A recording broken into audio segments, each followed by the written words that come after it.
ప్రియ స్నేహితులారా, ఆదివార వేదవాక్యం వేదికకు స్వాగతం. దానము, ఆనందము, మహదానందము. దానము, ఆనందము, మహదానందము. ఆగమన కాల 3వ ఆదివారాన్ని సాంప్రదాయంగా ఆనంద ఆదివారంగా, సంతోష ఆదివారంగా కొనియాడటం ఆనవాయితీ. ఎందుకు ఈ ఆదివారాన్ని ఆనంద ఆదివారంగా, సంతోష ఆదివారంగా పిలుస్తున్నాం? అంటే వేరే ఆదివారాల్లో మనం సంతోషంగా ఉండకూడదా? ఆనందంగా ఉండకూడదా? అని ప్రశ్న తలెత్తవచ్చు. ఎందుకు ఈ 3వ ఆదివారాన్ని ఆగమన కాలంలో ఆనంద ఆదివారంగా పిలుస్తామంటే, నేటి ప్రవేశ వచనం దివ్యబలి పూజకు ఇలా చెప్తుంది. దేవునిలో ఎల్లప్పుడూ ఆనందించుడి. లతీను భాషలో గౌదేతే డొమినో ఇన్ సెంపర్ అనగా దేవునిలో ఎల్లప్పుడూ ఆనందించుడి. ఈ వాక్యము పునీత పౌలు గారు ఫిలిప్పీలకు రాసిన లేఖ నుండి తీసుకోబడింది. అదేవిధంగా మొదటి పట్టణము, రెండో పట్టణం కూడా మనకు ఈ ఆనందాన్ని గురించి, ఎందుకనగా క్రీస్తు ప్రభుని జన్మము మరికొద్ది రోజులు మాత్రమే ఉన్నది. ఇంకా 2-3 రోజులలో మనం నవదిన ప్రార్థనలు కూడా ప్రారంభించబోతున్నాం క్రీస్తు జన్మానికి. ఈ కారణాలన్నిటిని కలిపి ఈ ఆదివారాన్ని ఆనంద ఆదివారంగా, గౌదేతే సండేగా, ఆదివారంగా కొనియాడుతుంటాం.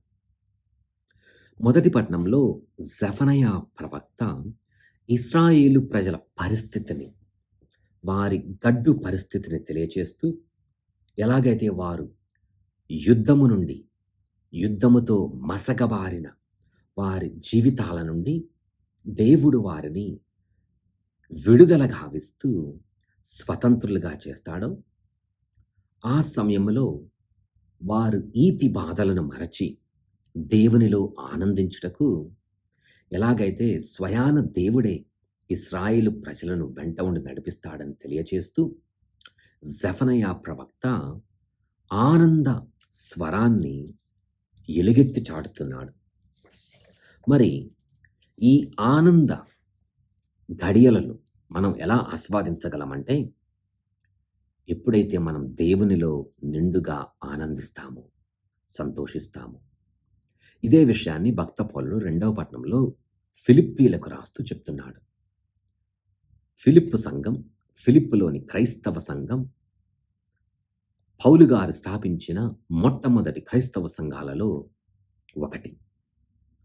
ఆ సంఘములో దేవుడు వారిని అమితంగా ఆశీర్వదించి సకల ఐశ్వర్యాలతో దీవించినప్పటికీ, భక్త పౌలుడు వారిని, వారు సంతోషంలో ఉన్నప్పటికీ మీ సంతోషాన్ని ఇతరులతో పంచుకొనుడు, మీ దీవెనలను ఇతరులతో పంచుకొనుడు అంటూ కేవలం ఆనందమే కాకుండా దానగుణాన్ని కూడా నేర్పిస్తున్నాడు.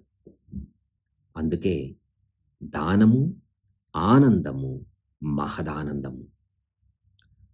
పౌలు గారు వారిని ఉత్తేజపరుస్తూ, మీరు సంతోషంగా ఉంటూ దేవునిలో సంతోషంగా ఉన్నప్పటికీ మీ సంతోషం మహదానందముగా మారునది ఎప్పుడైతే మీరు మీ దీవెనలను, మీ వనరులను ఇతరులతో పంచుకుంటారో, అప్పుడు మాత్రమే మీ దానము ఆనందముగా, మహదానందంగా మారునని వారికి బోధిస్తున్నాడు.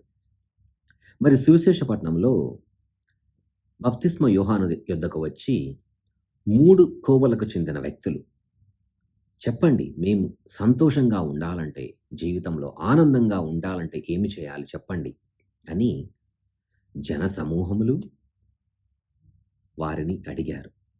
వారికి బప్తిస్మ యోహాను ఇచ్చిన సమాధానం, మీరు ఇచ్చివేయుడు. మీలో ఎవరైనా అవసరంతో ఉన్నట్లయితే మీ చొక్కాను వారికి ఇచ్చివేయుడు అని వారికి బోధించాడు. తదనంతరం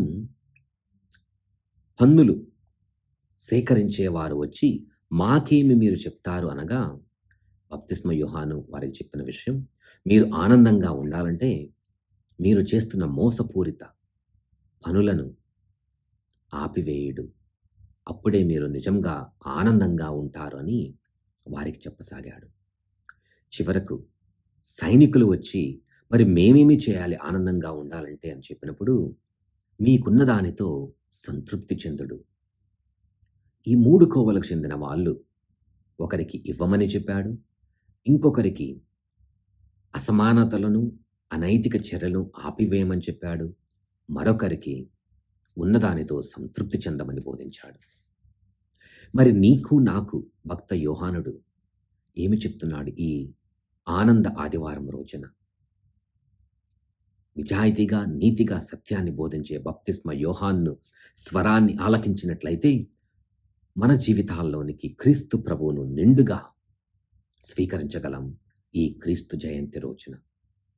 మరి ఈ దానములో, ఈ ఆనందములో, ఈ మహదానందములో పాల్గొనుటకు ఆధ్యాత్మికంగా మనల్ని మనం సంసిద్ధులను చేసుకుంటున్నామా? ఈ ఆనంద ఆదివారం రోజున ధ్యానిద్దాం, ప్రార్థిద్దాం. దానము, ఆనందము, మహదానందము. గురుశ్రీ ప్రవీణ్ లక్కిశెట్టి. ఆమెన్.